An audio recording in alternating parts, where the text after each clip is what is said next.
Hi, and welcome to A Drummer's Guide to, the podcast all about the things that it takes to be a professional musician, aside from actually playing your instrument. So, today I would like to talk about some of the things to not do when being a session musician, or just being a musician generally, actually. And I know this is a bit sort of like general and elusive, and you're probably like, what is she going to talk about? But these are things that seem to be coming up a lot, or have been coming up a lot recently with my coaching sessions that I do. So I often jump on with people before like we actually start working together, just to kind of get a flavour of what they're going through, where they're at, where they want to be, and like any roadblocks and stuff like that might be in the way. And it's really interesting to me, the sort of through lines that I'm finding with people, because there are certain, what are they? They're like inherent beliefs about the situation that are literally just beliefs, but they don't have any evidence for them. And the reason that I know that they don't have any evidence for them is because they are not true. They are not true. So I just thought that I would, I suppose, dismantle a few of these sort of beliefs, as it were, that people think, oh, I can't do this because I can't be a professional musician because because there's literally no basis in them. It's quite hilarious, and don't get me wrong, I've been guilty of these things, so please don't feel weird if you feel this or think this and like, oh, you're telling me that I'm wrong, but I've thought these things as well, so it's all good. We're all on a learning journey. It's just we're all on slightly different paths, but we're all hopefully heading in a similar direction of fulfillment. No, sorry, I'm going to be an idiot, right? But anyway, the first kind of myth, if you like, maybe I should call this myths. Anyway, the first myth that I wanted to debunk was this idea that in order to be a professional, in order to be successful, you have to be a flashy player. You have to have chops. You have to be, just that kind of player to be working. No. Incorrect. Sorry.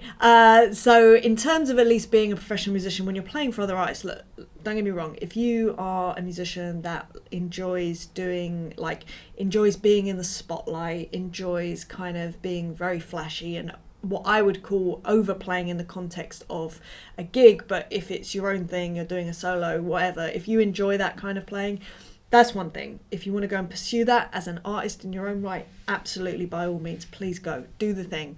But if you want to be a working musician with other musicians and artists and stuff, it's actually the opposite. It actually puts people off, because at the end of the day, it's not your show.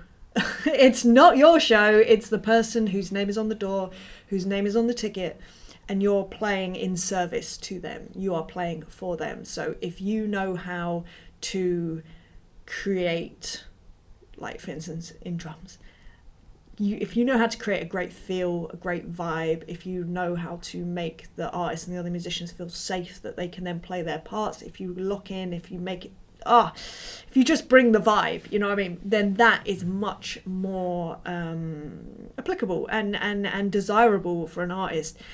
If you think about, let's go in the sense of drummers, because obviously I talk most to drummers, not always, but a lot. We all love each other, what can I say?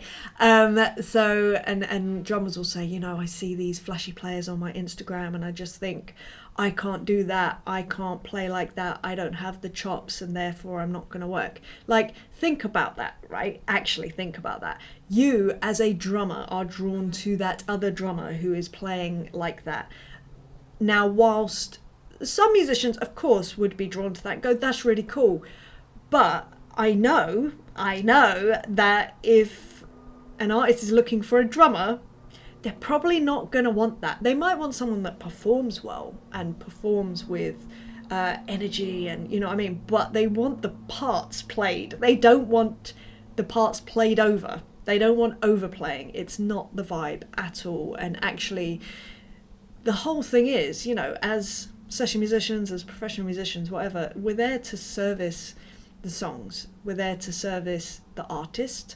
and we're there to service the fans at the end of the day. I always say this, I always bring this back to like covers bands, right? Because look, I've played in covers bands for a long time. Sorry, my back's still a bit iffy. I've been playing in covers bands since I was 17, 18, something like that. Still do covers gigs occasionally, like when I can, which is so much fun. But I know how easy it can be to get into this trap of like, I'm bored with this gig, I'm bored with these songs, you know, I've been playing them for a long time now, la-di-da-di-da, and people start overplaying, people start wanting to speed songs up or change them in some way, and I am very much against that. And it's not about, I don't know what you might think it would be about, but I'll tell you what it is about. What it is about is, again, it's about looking at the situation and thinking, for instance, if you're a function band and you're playing a wedding, I was talking to someone about this the other day, like that wedding day are those two people, and probably more extended than that, certainly those two people, one of the best days of their life. And they want to hear songs that they know in the way that they know them. You know, they want to hear, I don't know, let's say Sweet Child of Mine, because it reminds them of being on holiday with their friends back in whenever, 94, where, you know, they had the best time ever and they remember like dancing to this song with their friends and life was amazing and blah, blah, blah, blah, blah. And if you're now playing that, you know, in a punk style or double the speed or half the speed, or you're doing it in a Cuban style, or who knows what you're doing to this song, and they're just going, this isn't the song, this isn't why I love this song, this isn't what the memory that I wanted to remember, you know. And I'm always very aware of that. Same with first dances, obviously, I mean that's a bit of a given, but I think there needs to be a respect for the audience in that matter. And like I say, that can be in the covers gig situation. That can also be in the, you know, original artist realm, if you like. And obviously, if the artist wants to change the song, that's fine. That's their prerogative. That's their relationship with their audience. That's nothing to do with you. You're there to service the artist, and hopefully the audience will be into it as well. But I think that, you know, going back to this idea that overplaying is going to get you a gig, no. It's actually going to hinder your chances to get a gig, because nobody, like, I know players that are technically phenomenal and they've been chucked off gigs because it's just too much. It's not about them. If you want it to be about you, go do your own thing. That's fine.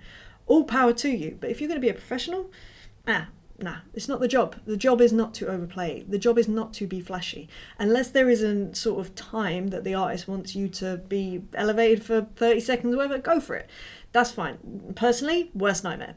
Don't enjoy that. Worst thing ever. I hate having to do solos on gigs. But if that's your bag and you can,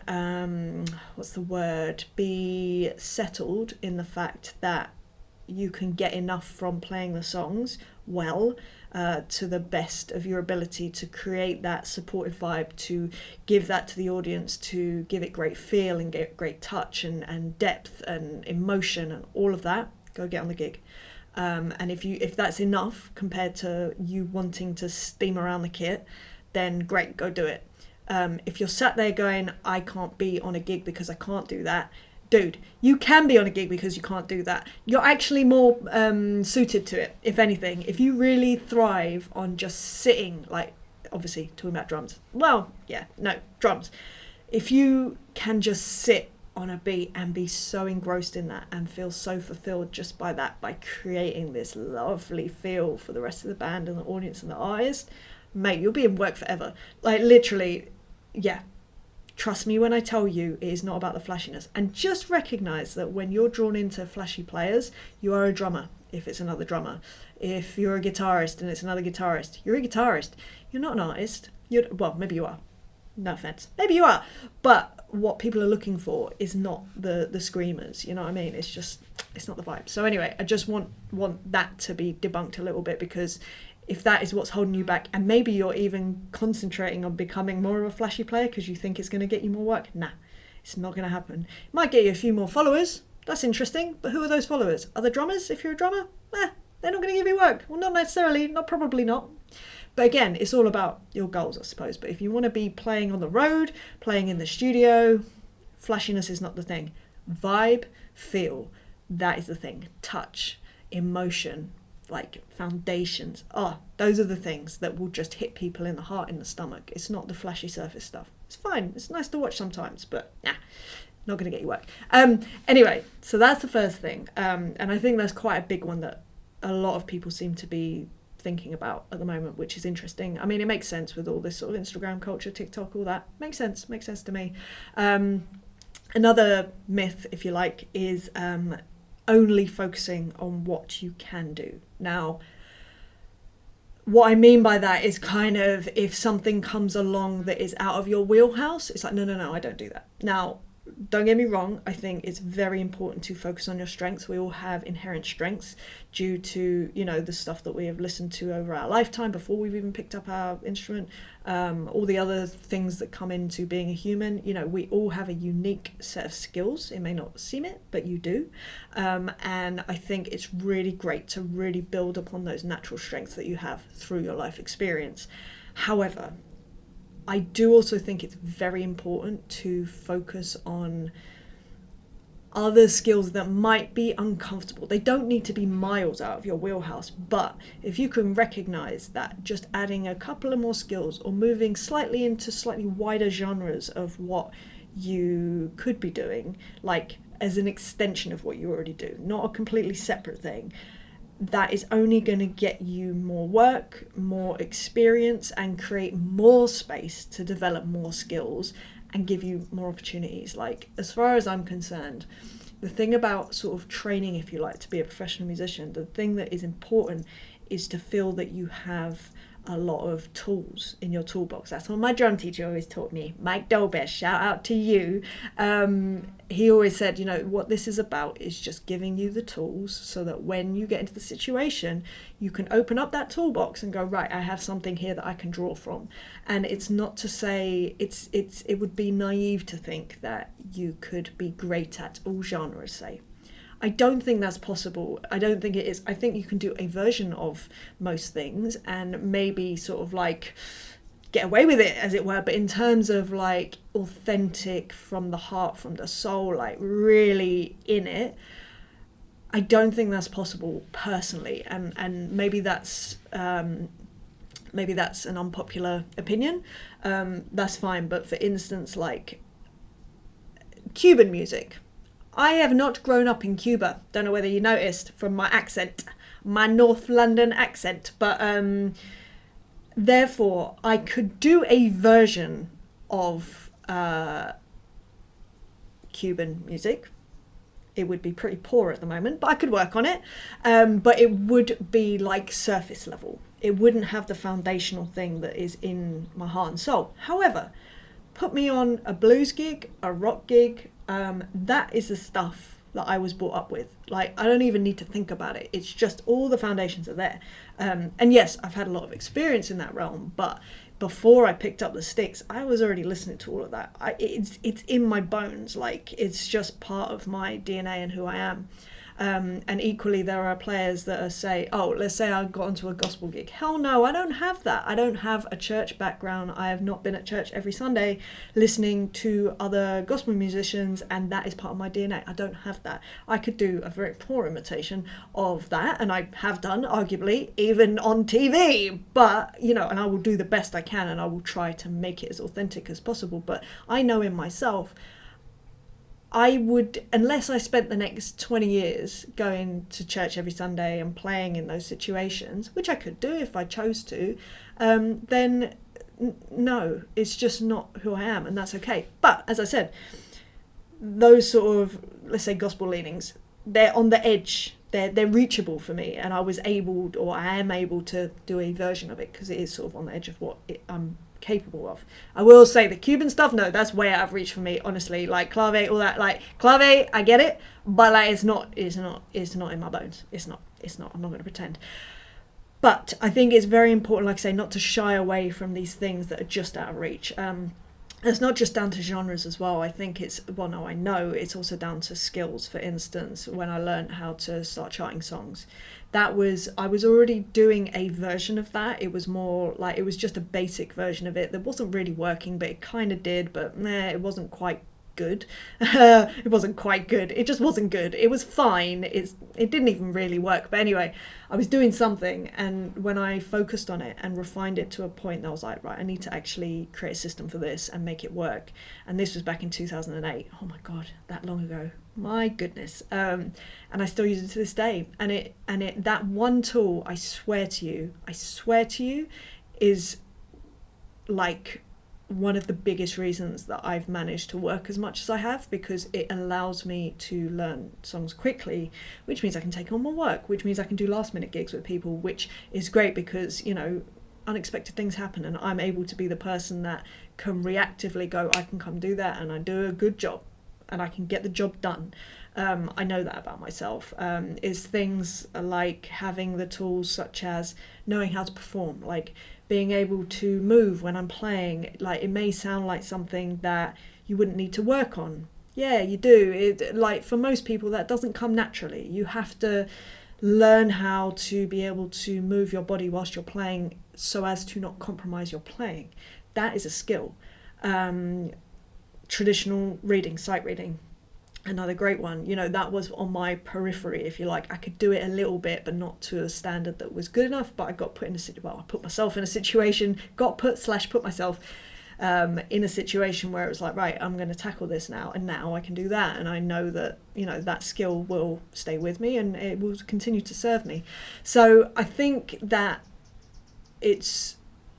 although it's great to play to your strengths, and I always think you should, I think you should also maybe explore those peripheral skills, because the other thing is that you might realise you actually have a strength in them that you didn't know you had. That's what I felt about performance side of things. Like, it wasn't until I started doing it that I realised that actually I have a natural ability with that. And not only that, forget about that, actually, I enjoyed it. And I continue to enjoy it, and it made it easier to connect in with the music that I was playing. It made me be able to be more honest about what I was doing and more authentic, which I hate that word because it's very overused at the moment, but it is the word to use. It made me feel, authentic and connected to what I was doing, and that came through learning about how to perform. And like I say, for me, it was very much about locking into lyrics, and that informed my performance.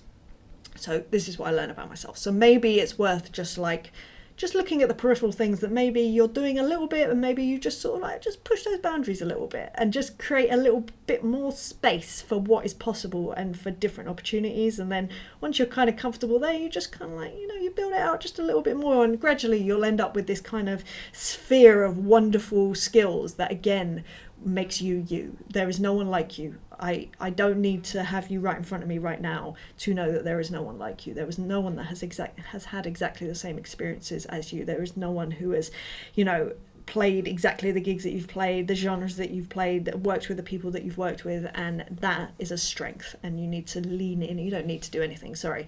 You could lean into that. As someone who has leaned into that, I can say it's very cool. I would recommend it. So another myth that I'd like to debunk. I'm enjoying this word myth. What is it? It is basically feeling that you need all this flashy gear. You need all of the gear, and this can be your instrument, or this can be if you're doing remote recording, so recording gear, mics, outboard, all that sort of stuff, computer programs, you know what I mean, all this stuff.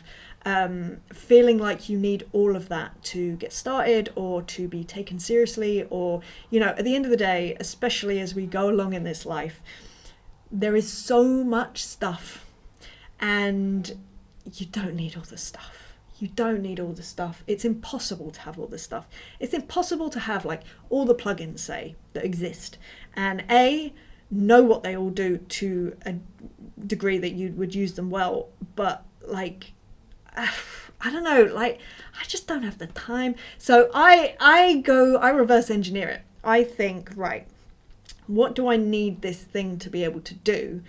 And then I buy accordingly, or you know what I mean. For me, it's about the end goal. It's not about having all the gear first and then working out what to do with it. And I find a lot of people go that way round. They sort of say, you know, I need this amazing outboard to do remote recording, and I'm like, well no, you don't. You just need something that will capture the audio in X amount of tracks, depending on what your instrument is, and then you can start working. Like, and it's not about having necessarily the highest end, the highest quality anything. Like, just start and be transparent about what you can give to people. You know, give them a demo, or give them, you know, some sample stems so that they, or sample multi-track so that they can hear what you're creating, and then go from there. If they like your sound, then you work with them, because it's not about, look at these amazing microphones that I have, you know, I have spent thousands of pounds on this or thousands of dollars on that. And it's just like, yeah, but if you can't get a good sound out of it, who cares? You can have the greatest. I always think about this, like, I've always thought about this. If you think about like great mics for drums, right?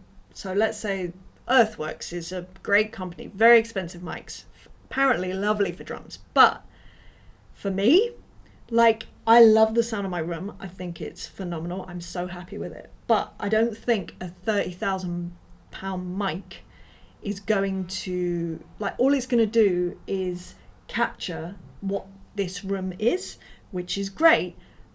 But I don't think it's £30,000 worth of room. Do you know what I mean?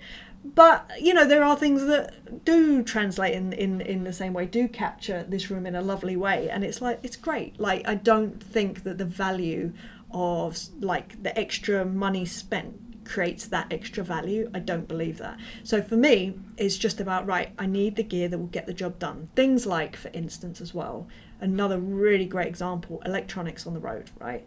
It is a constant battle finding a piece of equipment that will do what I need it to do in various ways. There's equipment that does bits of things, but there's always a trade-off. There's always like, yeah, I won't go into it. It really is just an endless battle with that. But I will get, or I will use whatever ticks enough boxes, and whether that's needing multiple outputs, for instance, whether that is having an external editor, whether that's having a unit that has pads on it, or whether it's a unit that I need to have external pads. You know, there's all these things, and the gig dictates what I need, and then I get whatever fits the gig. I don't try and get like the all singing, all dancing, whatever, and then try to make it work for the gig because I've bought it, if that makes sense. I mean, don't get me wrong, if you're in that position, you've just got to make it work. That's a whole nother thing, because you can also do that. You don't need to spend money on a new unit. If what you have does work, it's not perfect, but you make it work. And that's often the way. Like, I'd say 90% of the stuff that I use is just like, it just about does what I need, or it does it enough that I can then move on to actually, you know, doing the work. And same with plugins. Like, I'd rather have 5 plugins that I know how to use well, rather than 50 or 500 that I'm like, you know, I haven't even opened half of them, because I'm like, I don't even know what this does. It's just words on a screen to me. I don't know. I look at it and I'm like, all right, there's a bunch of knobs there, and I'm moving them. I don't really know what's happening. I have no idea. And that's okay. And again, maybe that would also lead to this kind of expanding your strengths and your skill set. If that's going to bring you more work, more experience, more opportunities, fine, delve. By all means, delve. But don't start at the gear end of the equation. Start at the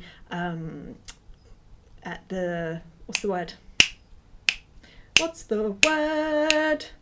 Start at the, you know what I'm trying to say. Start at the what you need it for end of the scale. Jesus, what is wrong with me today? And yeah, another really good example of that is DAWs. So digital audio workstation. So when you're recording stuff, essentially, a lot of people are like, I want to learn Pro Tools. And I'm like, all right, fine. Do you already work with a DAW? And they're like, yeah, I already work with Logic. And I'm like, all right, so why are you learning Pro Tools? And they're like, oh, because it's the industry standard. And I'm like, okay, I get that. What are you trying to do? Well, I'm just recording guitar.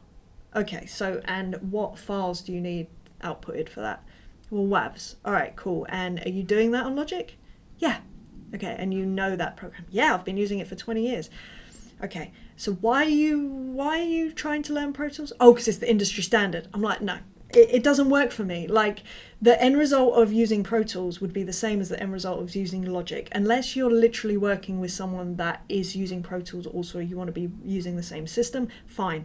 But there are workarounds with that. And if you want to learn a whole new way of working, aka learning Pro Tools, learning all the shortcuts, which are completely different to Logic's ones, by all means go for it. But that is a waste of time for me. That is a waste of life.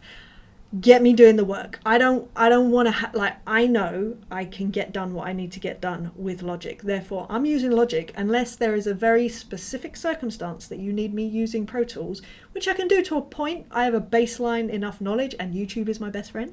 Then fine. But it's things like Ableton. Some people work in Ableton. Fine. I also use Ableton, but only in very specific circumstances. I use Ableton when I'm doing live stuff and I'm using backing tracks that maybe need to have some flexibility in what the structure of the songs, for instance. Tricky, great example. I was using Ableton because I knew that I could jump between sections by just hitting a pad. Again, this comes back to what electronics was I using. It was the one that worked. And then things like QLab, for instance. I use QLab too. I know QLab, and that is because when I'm doing stuff like, for instance, masterclasses and clinics, I use visuals, I use videos. So QLab is phenomenal for things like that. But would I use it for Tricky? No, because it doesn't have that functionality. So it's about what functionality do you need before you start delving into learning all these new programs. And like I say, I happen to know Logic, QLab, Ableton, Pro Tools, and a little bit of Cubase, just because I had to. And I have a very basic knowledge of all of those. But I could expand them if I needed, and it's only because I've needed the program, because the program can do what I need it to do on the gig. There is an end goal. There is a means to an end. It's not just learning it for the sake of it. I did go through a period. I remember just after I did Cher Lloyd, the MD on that gig was like, Emily, I really think if you wanted to, because I was kind of the on-the-road MD, if you like. I mean, I don't really know what that means. It basically means I was running track and I was just checking that everyone was all right.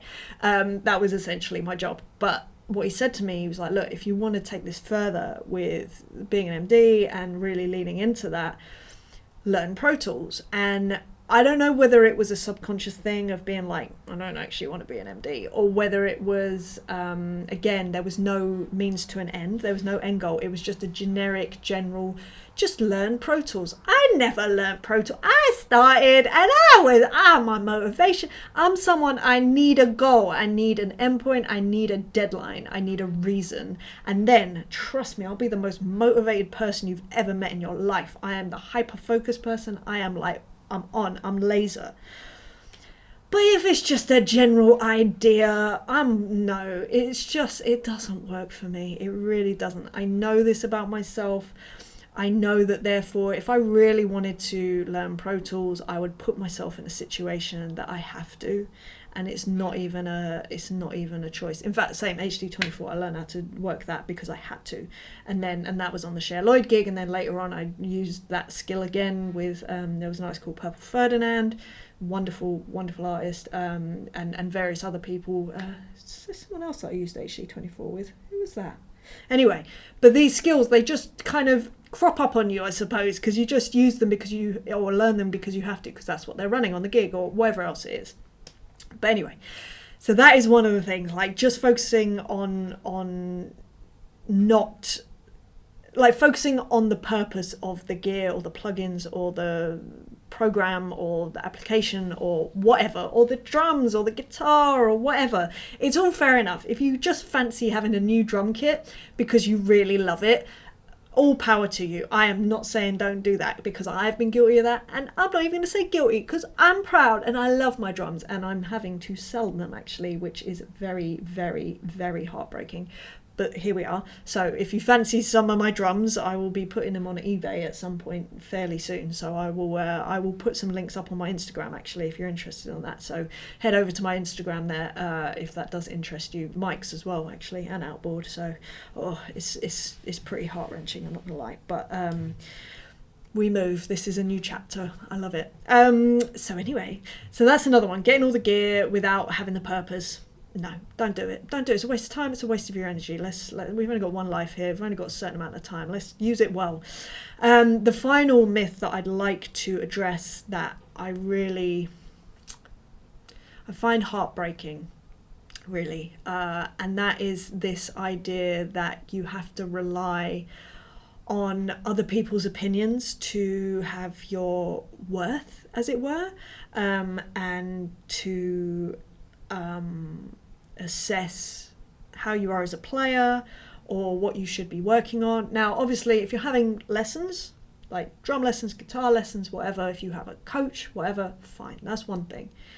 You know, you'd hope that those people are aware enough and experienced enough to kind of have a lot of, I don't know, insight to give, but in a way that respects the fact that everyone's journey is different, everyone's starting point is different, everyone's influences, everyone's living situation. You know, there's a lot that goes into it.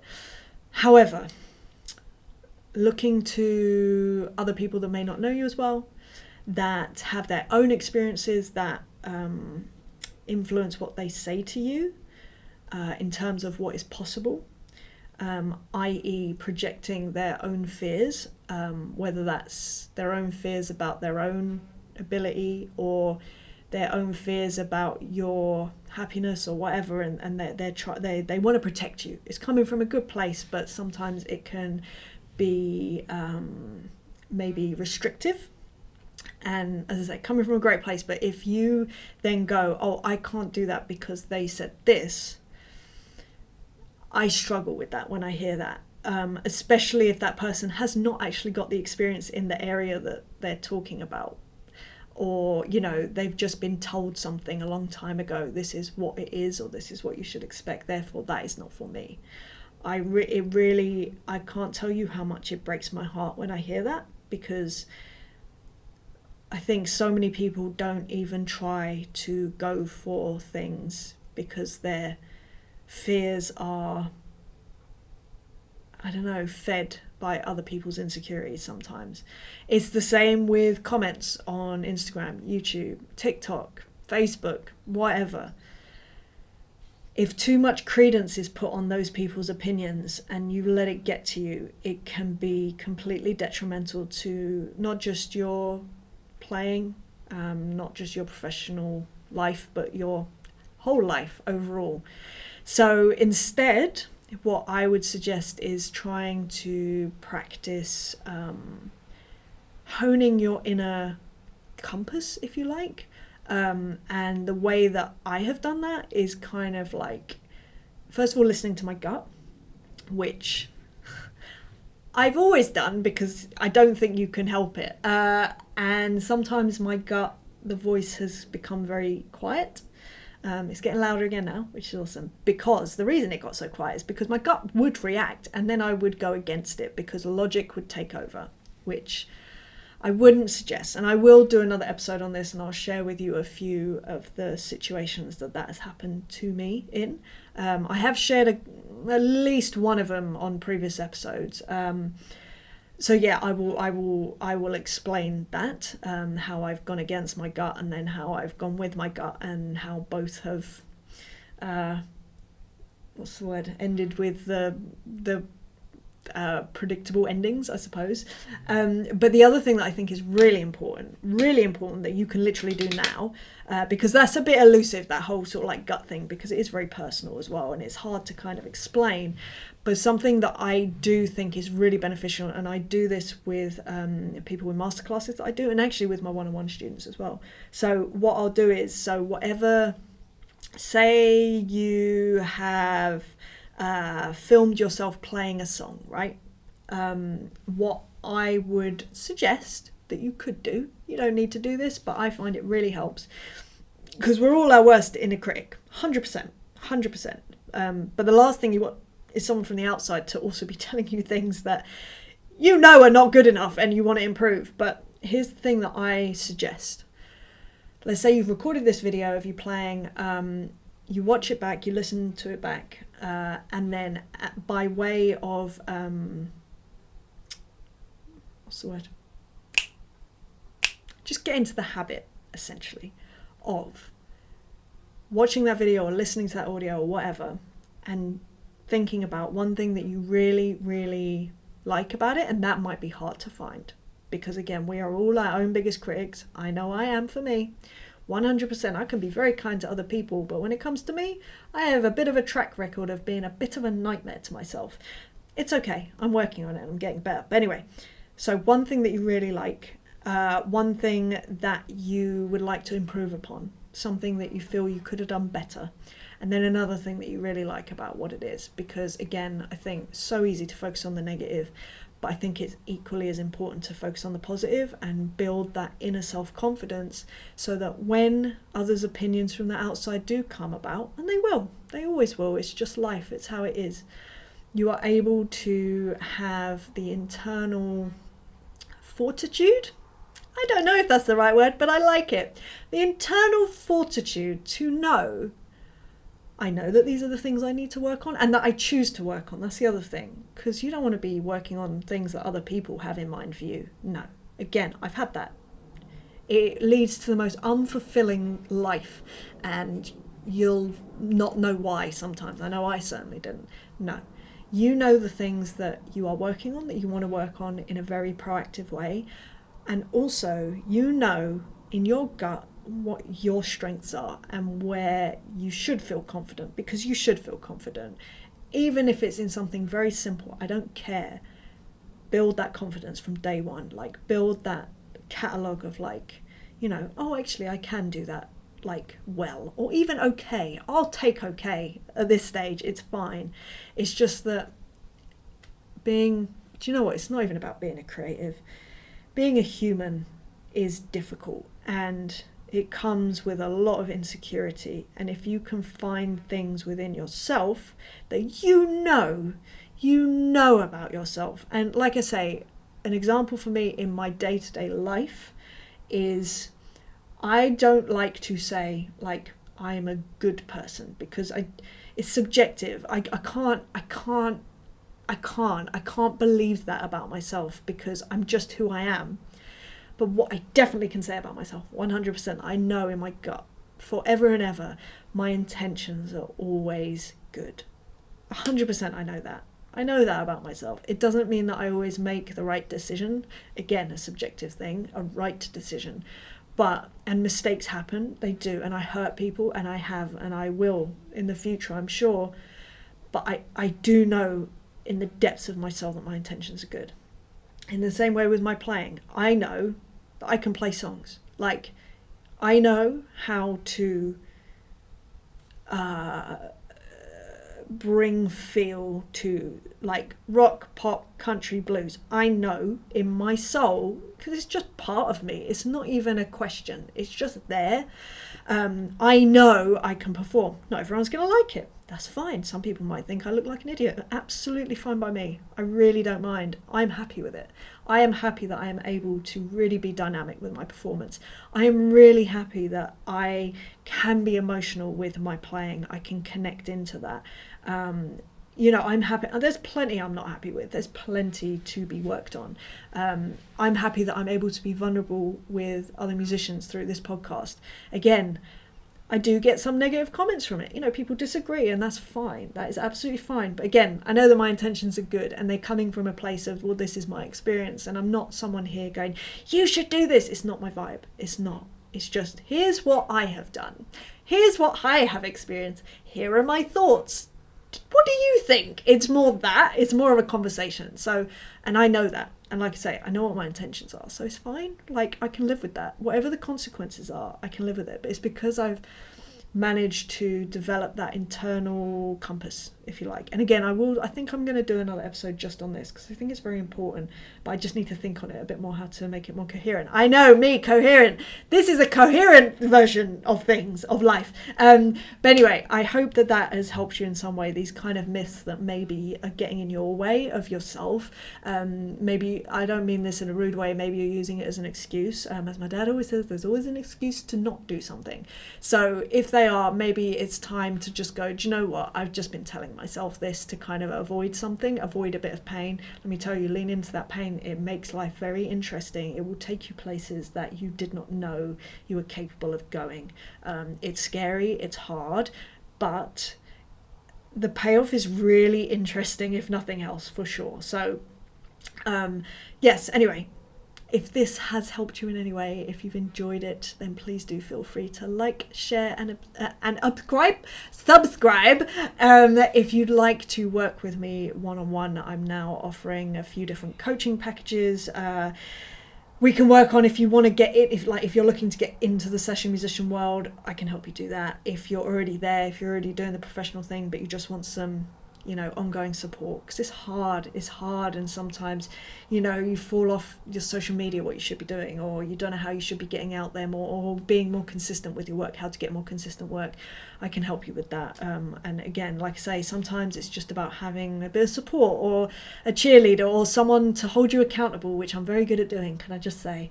But anyway, so do get in touch about that if that appeals to you. Just come over to Instagram, is the best place to find me. So instagram.com/EmilyDrumsCom. I know it's the worst flipping handle ever. EmilyDrumsCom. I couldn't get EmilyDrums.com because I've already registered that as a location.